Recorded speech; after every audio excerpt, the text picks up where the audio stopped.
Here's a little step-by-step video on you making a watercolor painting and working in layers. So what we're practicing here is working in layers. So you're painting and letting the paint dry and then painting over top. So first thing, you're going to grab the proper paper from the art kit. So one of those little rectangle pieces.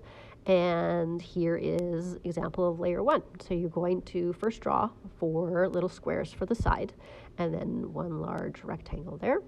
And then you're going to use a fair amount of water, and you're going to choose any color that you want to use. I chose blue, but you can choose any of the 1 colors that you want to use. And you're just going to do a light wash in each of those 4 squares and then throughout the whole rectangle. So that basically is step 1.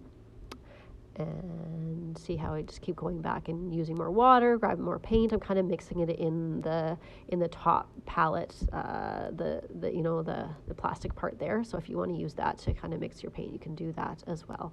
So that's layer 1, and so you let it dry now. Okay, so you leave it, let it dry, and then layer 2. Once your painting is dry, you're going to go in. You're going to do the same thing. You're just going to leave that first square how it is, and then you're actually going to color the next 3 squares, and then you're going to go in and do like a little kind of mountain scene. Yours doesn't have to look exactly like mine, but you're just doing, leaving some sky and then doing some mountain for layer 2. And see how I should have done like these. Yeah, so you do all those 3 little squares there. Let that dry, and next one is going to be layer 3. So your painting is dry, now you can go back and you're doing a 3rd layer. So going into that 3rd and 4th squares, and you can see now that each one is progressively getting a little bit darker. I am using a little bit more paint as I'm mixing it, but generally the more dark color is also coming from the layering of the paint on top of each other. And layer 4 now, so it's dry again. This is one where there's actually the most detail added. So you're just going to fill in that last square there, quite dark. So here now I'm using mostly the paint and less water.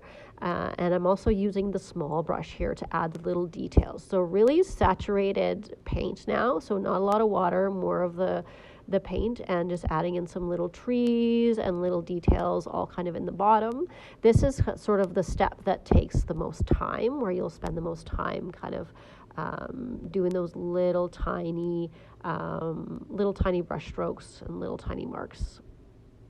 And then you just kind of finish washing here. As you can see, this is the longest one, and it does take the most time to kind of add the little details in. But all those little details kind of make it worth it, and finish off your artwork to look like it's a really finished little piece. So this is basically you learning to understand that when you do a watercolor painting, you don't just do it in one sitting. You let it dry, you come back to it, you let it dry, you come back to it.